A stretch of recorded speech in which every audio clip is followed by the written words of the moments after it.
here's my forest functional level. Notice there are 3. This would be the most compatible if I were mixing 2000, 2003, 2008 servers, but it gives me the least amount of new 2008 features. Now this of course would give me the most 2008 features, but that would limit my ability to be backwards compatible with older server operating systems. So I'm going to go with the default forest functional level of 2000. We can always upgrade that later and raise the forest functional and domain functional level. Same thing with the domain functional level. Again, to be more compatible, I can stay with 2000 native, but if I want to use some of the newer services and capabilities in 2008, I would have to raise that functional level. And again, I can always choose to do that later. I'm going to click on Next. It's going to try to examine my DNS configuration. Now at this point, I don't have a DNS configuration. I haven't configured any zones or information yet. Matter of fact, we probably should have looked at that, and then we could have compared it in contrast to what DNS looked like before and what DNS looked like after Active Directory. But I'll let the wizard go ahead and set that up for me. Let's see. Let's go over here. Let's go over here. Let's go over here. And okay. Alright, good. So right now we have no DNS set up. We're ready. We're going to let the wizard install DNS for us. This is checked. We need a DNS server. This is going to be by default a global catalog, and it'll hold all 5 operations master roles.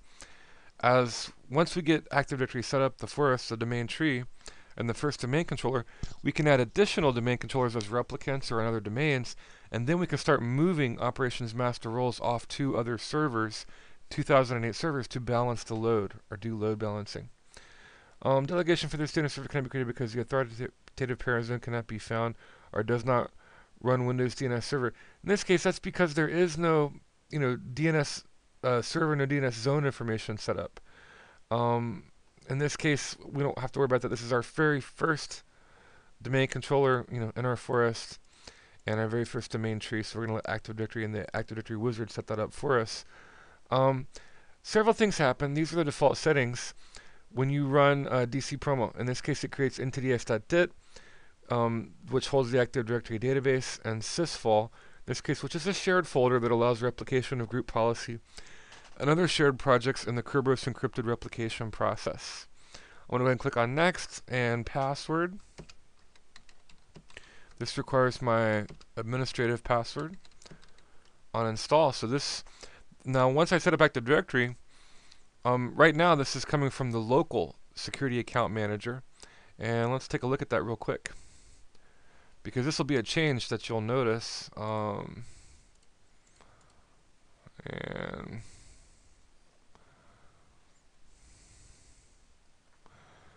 okay, let me do this.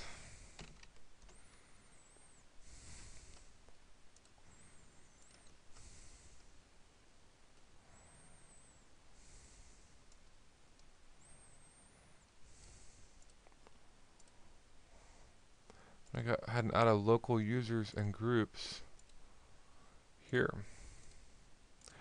Okay, now I have local users and groups capability right now, but after I finish or complete the DCPromo process and set up Active Directory, I won't have local users and groups. I'll just have Active Directory users. It'll be the same on the local machine as well as for any other domain controller out there on all of Active Directory, because it centralizes authentication into a central database. So right now I'm using the password, in this case for administrator, and I'm not going to reset it, but it's just our cryptic password. But remember that this option here will fade away once Active Directory is installed, and there will not be local users and groups. There'll just be Active Directory, so to speak. But that's the password that I want to use here. So all right, we're going to go ahead and move forward here. In this case, let's watch what goes on, waiting for DNS installation to finish. It's going to go ahead and set up the DNS server.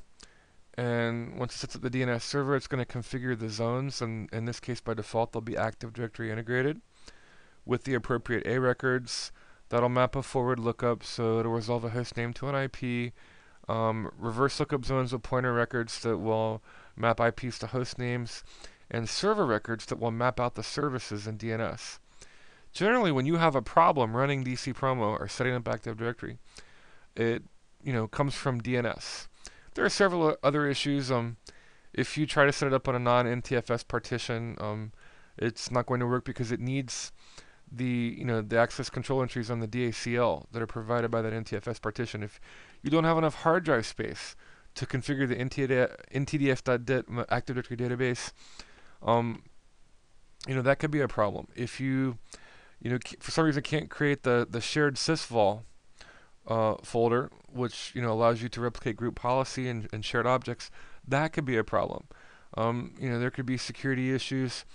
Sure, there are plenty of things that can go wrong in DCPromo, but in my experience, my humble experience, it's generally DNS. A lot of times you have DNS issues. If something goes wrong with DNS or you don't have DNS set up properly, that's probably what you want to look at in terms of creating Active Directory, setting up domain controllers, promoting them.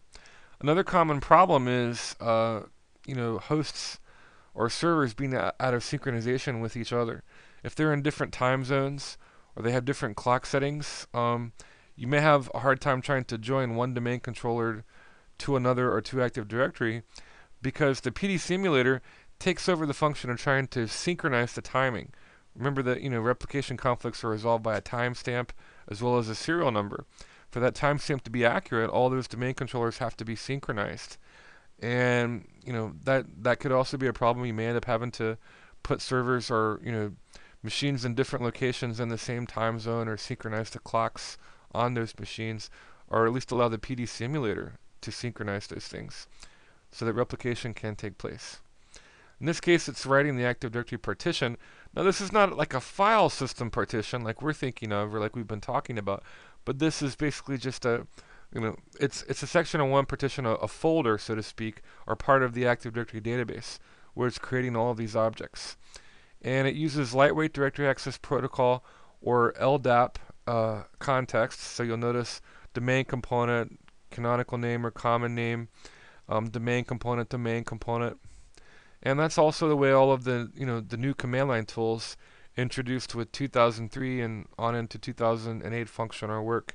A lot of times you'll have to supply an LDAP string, common name CN equals a username or a group, and then what subdomain and domain and forest it's in. So that would be DC equals Caribbean, comma DC equals pirate, comma DC equals arg, as an example. It would be the FQDN, but broken up into sort of an LDAP string or LDAP statement, Lightweight Directory Access Protocol. Completing Active Directory Domain Services Installation Wizard. Active Directory is now installed, so I'm going to go ahead and click on Finish. And we will go ahead and restart and allow this process to complete.